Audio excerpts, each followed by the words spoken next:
भारत का पहला हिंदी अखबार कौन सा था?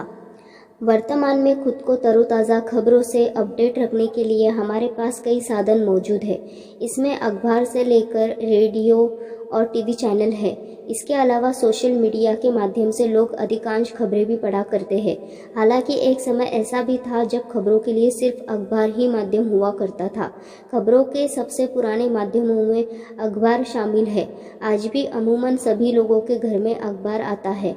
वहीं जिन घरों में अखबार नहीं आता है उन घरों में अब अखबार की जगह ई अखबार ने ले ली है, जिसके माध्यम से पाठक देश दुनिया की खबरों से खुद को अपडेट रखते हैं।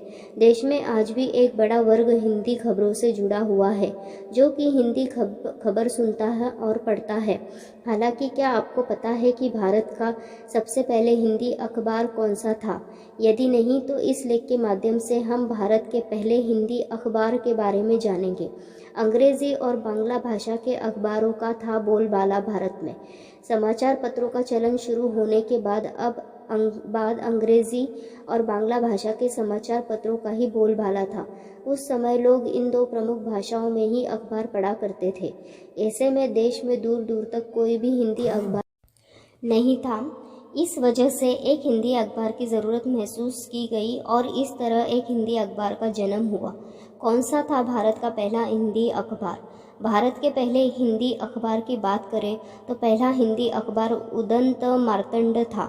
इस अखबार का प्रकाशन 30 मई 1826 को किया गया था। भारतीय समाचार पत्रों में यह पहला हिंदी अखबार था जो कि भारतीय इतिहास में पहली बार छपा था। साप्ताहिक पत्र के रूप में शुरू हुआ था अखबार। पहले हिंदी अखबार की शुरुआत कोलकाता से की गई थी। उस समय यह अखबार दैनिक नहीं हुआ करता था, बल्कि इस अखबार को साप्ताहिक तौर पर निकाला जाता था। किसने किया था अखबार का प्रकाशन? अखबार के प्रकाशन की बात करें तो इसका प्रकाशन जुगल किशोर शुक्ल ने किया था, जो कि मूलतः कानपुर के रहने वाले थे। वह ही इस अखबार के संपादक हुआ करते थे। उन्होंने इस अखबार के बाद एक और अखबार समदंत मार्तंड निकाला। हालांकि यह अखबार ज़्यादा नहीं चल सका और बंद हो गया। आपको बता दें कि आज भारत में 30 मई को ही हिंदी पत्रकारिता दिवस मनाया जाता है। वही Indian institute of mass communication IIMC ने अपनी एक लाइब्रेरी के नाम भी जुगल किशोर के नाम पर ही रखा है।